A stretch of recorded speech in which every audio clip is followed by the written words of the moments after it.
के पूजन का फल मिल रहा है, ये दुनिया के लोगों को लगता है कि एक शिवलिंग के निर्माण करते हैं तब उस समय उसमें हम बहुत से पदार्थ डाल देते हैं। आप कुछ डालें ना डालें, दो चीजें मिट्टी के अंदर अवश्य डालें, एक मक्खन या दूध या गाय का, जम के बोलो, घी, और दूसरा भस्म। ये दो चीजें क्यों डालना चाहिए? कि शिवलिंग अच्छा बनेगा, शिवलिंग पक्का रहेगा, दरार नहीं पड़ेगी, उसके लिए डालना चाहिए क्या? ना ना ना, पार्थिव शिवलिंग का निर्माण करने वाले दो चीजों का स्मरण अवश्य रखें। पहला, मिट्टी के अंदर जब हम मक्खन, दूध या गाय का घी डालकर शिवलिंग का निर्माण करते हैं, जिसके घर में वंश नहीं बढ़ता, 20 साल, 25 साल, 15 साल, 12 साल हो गए हों और जिसके घर में बच्चा ना हुआ हो, हम उनसे भी निवेदन करेंगे कि प्रत्येक प्रदोष, प्रत्येक शिवरात्रि, हर महीने प्रदोष आती है, हर महीने शिवरात्रि आती है, प्रत्येक शिवरात्रि, प्रत्येक प्रदोष को आप मिट्टी के अंदर मक्खन या गाय का दूध या गाय का घी, देसी गाय का मिलाकर शिवलिंग बनाकर उसकी पूजन करना प्रारंभ करें। 1 साल पूरा नहीं होगा, भले 20 साल हो गए होंगे, पर आपका गर्भ जरूर फेरेगा, ये निश्चित। भले 20 साल हो गए, 22 साल हो गए, 25 साल हो गए, डॉक्टर ने मना कर दिया नहीं होगा, फिर भी आप बाबा पर भरोसा, बोल बम का नारा है, आप विश्वास के साथ शिव की आराधना करिए। गाय, देसी गौ माता का दूध, मक्खन, घी, ये हमारे मिट्टी के अंदर मिलाकर जब हम शिवलिंग का निर्माण करते हैं तो हमारा वंश बढ़ता। दूसरा, भस्म। दूसरी चीज क्या है? जम के बोलो जरा पीछे वाले भी, और जितने आसपास के जितने 5 पंडालों में जो बैठे हैं, जो अलग से पंडाल लगाए गए हैं उनमें भी जो भरे बैठे हैं, इधर के पंडालों में पीछे वाले, और जितने लोग रोड पर बैठे हैं, जितनी दुकानों के अंदर बैठे हैं, वो भी जरा सावधानी से सुनना। ये पार्थेश्वर शिवलिंग कथा आपको बाद में नहीं मिल पाएगी। शिवलिंग को बनाने के लिए मिट्टी कहाँ की होना चाहिए, किस जगह पर बनाना चाहिए, मिट्टी में कैसा जल मिलाना चाहिए। जब शिवलिंग का निर्माण करें, शंकर के शिवलिंग को जब बनाए तो सबसे पहले कैसे बनाए, उस तक का विधान शिव महापुराण में और लिंग पुराण में कहा गया। महाराज कहा, क्यारे की मिट्टी हो, क्यारा मतलब समझिएगा, जिस मिट्टी पर कोई गंदगी ना करी गई हो, ऐसी जगह का कोई भाग मिट्टी का लाए जहाँ कोई गंदगी ना। शिव महापुराण की कथा देखो, पिछले वर्ष के लॉकडाउन से लेकर अभी तक की जो कथाएं आप लोग सुने हैं, उसमें शिवलिंग मट्टी का किस तरह से बनाया जाए और कैसी मट्टी हो और उसमें पानी कैसा मिलाया जाए, कैसा शिवलिंग तैयार करा जाए, उसका विधान वर्णन नहीं कर पाए, परंतु आज कथा निकली है तो उसको सुनिए। क्यारे की मिट्टी, क्यारे की मिट्टी मतलब जिस मिट्टी पर कोई गंदगी ना करी गई हो, ऐसी जगह की मिट्टी को लेकर जाए, और मिट्टी को लाने के बाद थोड़ा पानी का सींचन कर दें, अर्थात घर में लाएं तो उससे पहले मिट्टी को पवित्र करें। अपने घर में गंगा जल रखा हो, यमुना जल रखा हो, सरयू जी का जल रखा हो, उससे मिट्टी का सींचन कर दें। मान लो अगर ये जल नहीं भी है तो जल के अंदर थोड़ा सा इत्र डालकर मिट्टी का सींचन करें। अगर इत्र भी नहीं है तो जल के अंदर थोड़ा सा दूध डालकर मिट्टी का सींचन करें। दूध भी नहीं है तो एक बेलपत्री जल के अंदर डालकर उस पानी का सींचन करें। बेलपत्र भी नहीं है, पीपल का पत्ता डालकर उसका सींचन कर दे। पर मिट्टी पर घर में लाते से ही, ये नहीं कि मिट्टी आज लाए और तुमको शिवलिंग कल बनाना है, तो मिट्टी अगर 1 दिन पहले लाए हो, 2 दिन पहले लाए हो, 4 दिन पहले लाए हो, तो उसी दिन जल का सींचन होना चाहिए। ये नहीं कि जिस दिन बनाएंगे उस दिन सींचन हो। मिट्टी पर पानी का छींटा, सींचन भले ज्यादा मत डालो, पर छींटा तो उस दिन लगा देना चाहिए जिस दिन घर में मिट्टी लेकर आए हो। जिस दिन, फिर भले तुम शिवलिंग 15 दिन बाद बनाओ, 8 दिन बाद बनाओ, 10 दिन बाद बनाओ, 3 दिन बाद बनाओ, पर उस समय पर मिट्टी का सींचन उस समय हो जाना चाहिए। फिर कहा, जिस दिन शिवलिंग का निर्माण करो उस दिन प्रातः में अगर आप शिवलिंग बना रहे हैं तो ब्रह्म मुहूर्त में मिट्टी को गला दो। किस पानी से गलाना है उसका भी प्रमाण, उसका भी शास्त्र वर्णन कर रहा है। किस जल से गलाया जाए, शिव महापुराण की कथा कहती है अगर आपको आज शिवलिंग का निर्माण करना है, शाम को आप शिवलिंग का निर्माण कर रहे हो, तो अपने पानी का जो मटका होता है, हंडा होता है, रसोई घर में जहां पानी भर कर रखते हो, उसके नजदीक में एक कलश जिसमें अलग से ताजा जल भरा जाए और उस पर प्लेट ढकी हो और उस पर एक चावल का दाना रखा हो, उस जल को लेकर आओ। थोड़ी देर रखा रहे, आधा घंटा, 2 घंटा, 3 घंटा, 15 मिनट, 20 मिनट, पर वो पानी वहां रखा होना चाहिए। रसोई घर में अन्नपूर्णा का निवास होता है, परिंदे के पास पितरों का निवास होता है।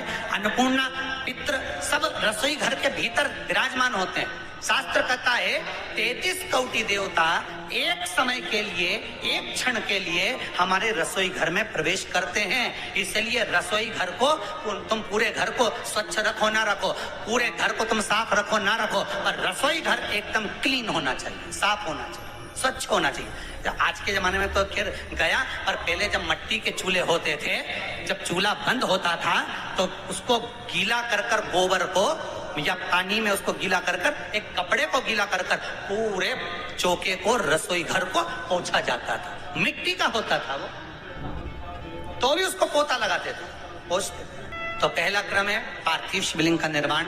सावन के महीने में अगर आप शिवलिंग बनाते हैं, सोमवार को शिवलिंग बनाते हैं, तो नियम ध्यान रखिएगा। हमारे लिंग पुराण से है, इसका नियम ध्यान रखिए। क्या करना है? मिट्टी को लाना है, जल का छींटा देना है, छींटा जरूर देना है।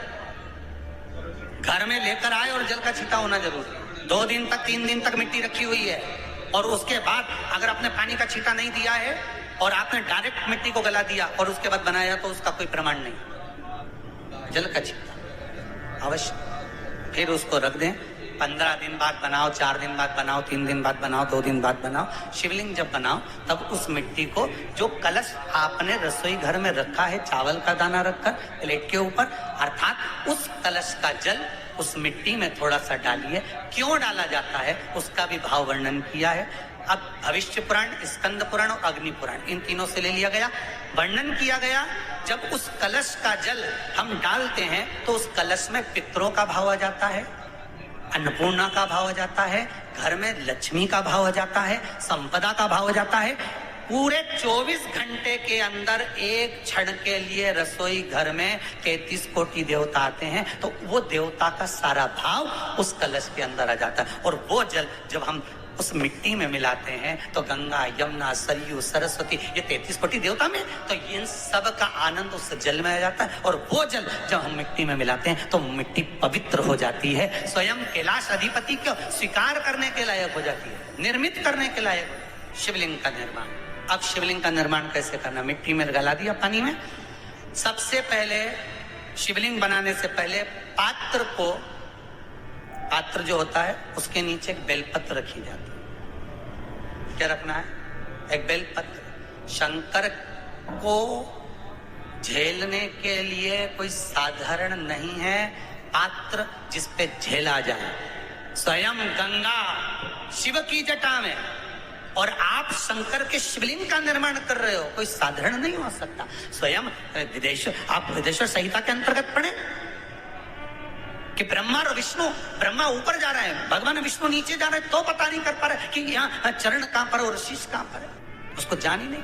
बस एक बेलपत्र साधारण भाव में, बेलपत्र भी सीधा भाग, और इस बेलपत्र की जो डंडी है वो उत्तर दिशा में रखना है थाली के अंतर्गत। जब आप शिवलिंग का निर्माण करें उत्तर, इसके ऊपर जो गलाई हुई मिट्टी है वो डाल दीजिए। और डालने के बाद सबसे पहले शिवलिंग का स्वरूप बनाना है। सबसे पहले नीचे की जलाधारी नहीं बनाना। क्या बनाना है?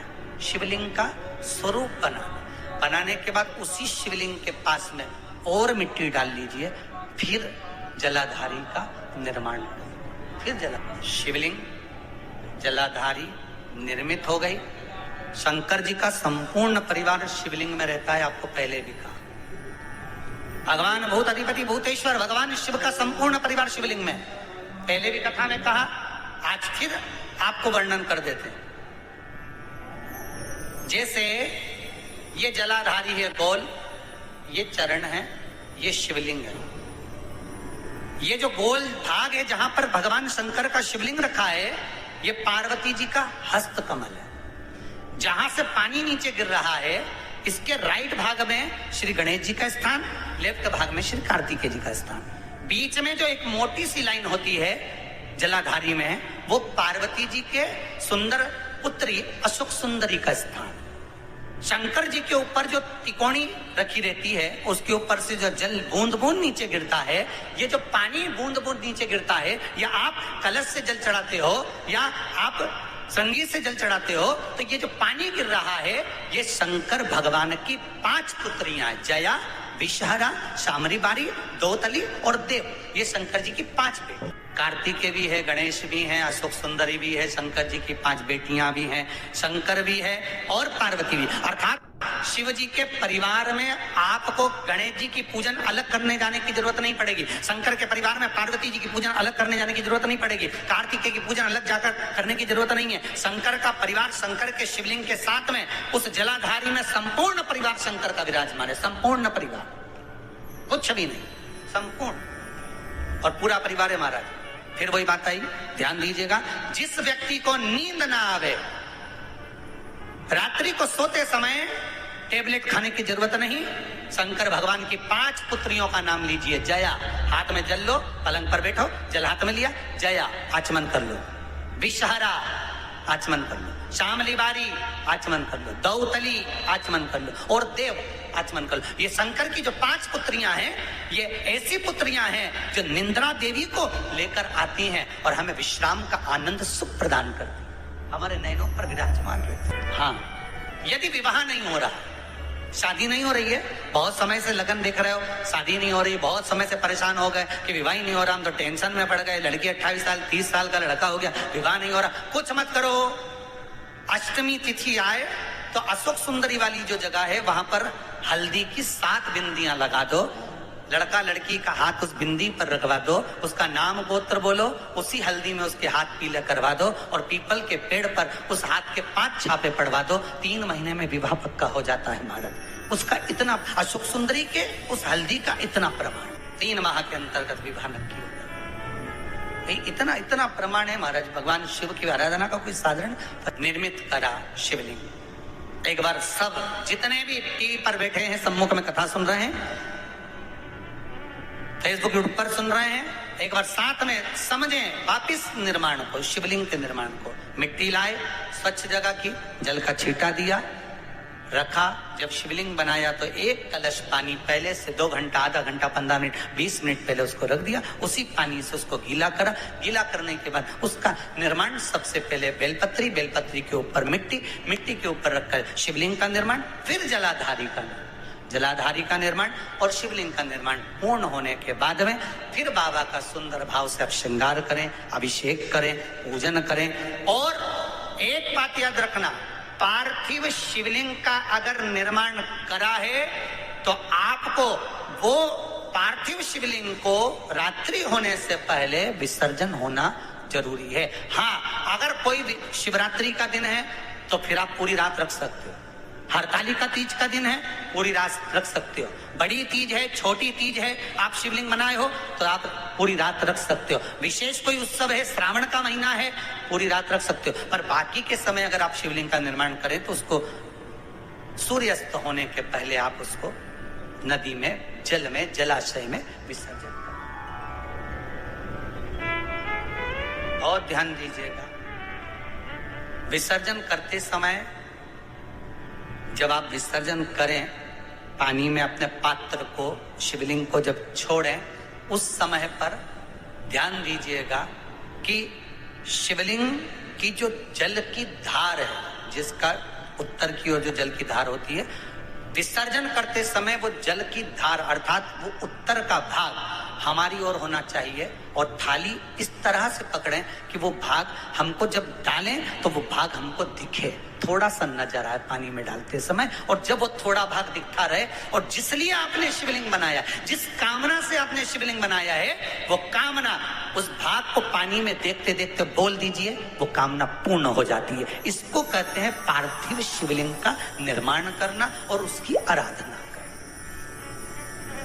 उसकी आराधना कई लोग करते हैं, बना भी लेते हैं, पूजन भी करते हैं, और कई बार कहते हैं हमारा काम नहीं, तो उसमें भगवान का दोष नहीं है, दोष अपना। देखो, आप आए नहीं, सुबह हो गई, मेरी पूजा की थाली धरी की धरी रहे। क्यों नहीं आए, किस लिए नहीं, वो हमें देखना, शिव को अपना बनाने के। और एक बात और याद रखना, पार्थिव शिवलिंग में शिव महापुराण के विद्येश्वर संहिता में लिखा है, ब्राह्मण सफेद मट्टी का शिवलिंग बनाए, क्षत्रिय लाल मट्टी का शिवलिंग बनाए, वैश्य पीली मट्टी का शिवलिंग बनाए, शूद्र काली मिट्टी का शिवलिंग बनाए। नमस्कार दोस्तों, धार्मिक सुरभि चैनल में आप सभी का स्वागत है। आई होप कि आप सभी बहुत अच्छे से होंगे। जब हम पार्थिव शिवलिंग का, स्पेशली जब सावन में हम पूरा जलाधारी बनाकर जब पार्थिव शिवलिंग का निर्माण करते हैं तो उसमें क्या चीज़ें मिलानी चाहिए वो तो गुरुदेव जी ने बता दी हैं। लेकिन शिवलिंग कितना बड़ा बनाना चाहिए, 12 अंगुल से बड़ा नहीं होना चाहिए और अंगूठे से छोटा शिवलिंग नहीं होना चाहिए। इस बात का ध्यान रखिएगा, क्योंकि जब हम शिवलिंग बनाते हैं तो हम भोलेनाथ को आमंत्रित करते हैं अपनी मनोकामना की पूर्ति हेतु, अपनी पूजा को सफल करने के लिए हम संकल्प लेकर पार्थिव शिवलिंग का पूरे मन, आस्था, लगन से भगवान को निमंत्रण देते हैं। उनको बनाने की हमारी कोई मतलब हम लोगों का कोई अस्तित्व नहीं है उनको बनाने के लिए जिन्होंने हमें बनाया है। लेकिन क्योंकि हम उनको अपनी मनोकामना, अपने दुख को दूर करने के लिए हम उनसे निवेदन करते हैं, प्रार्थना करते हैं, इसलिए बहुत ज़रूरी है कि उनको बनाने के लिए हमें किन किन चीज़ों को उसमें शामिल करना चाहिए और कितना बड़ा हमें बनाना चाहिए, किन मंत्रों का हमें उच्चारण करना चाहिए। अगर आप कुछ भी नहीं आता तो उस समय आप उत्तर की तरफ अपना मुख करके जब पार्थिव शिवलिंग का निर्माण करें तो सिर्फ ओम नमः शिवाय का ही आप जाप करें, लेकिन उस समय मन में सच्चे लगन वाले भाव को रखें। इसके अलावा पार्थिव शिवलिंग को बहुत ज़्यादा 12 अंगुल से बड़ा ना हो और अंगूठे से छोटा ना हो, इस बात का आप ख्याल रखें। सबसे पहले शिवलिंग का निर्माण करेंगे, उसके बाद आप जलाधारी को बनाएंगे। उसको बनाने से पहले आप जलाधारी के सबसे पहले एक जो आप बर्तन लेना है वो लेंगे, फिर उस पर बेलपत्र रखेंगे, तब आप उसके ऊपर कुछ बनाएंगे। इसलिए बहुत ज़रूरी है कि आप अगर सच में चाहते हैं कि यह सावन आपका व्यर्थ न जाए और आपकी सभी मनोकामनाओं की पूर्ति हो, बहुत ज़रूरी है कि जब आप पार्थिव शिवलिंग का निर्माण करें तो उसमें हर एक चीज़ का खास ख्याल रखें।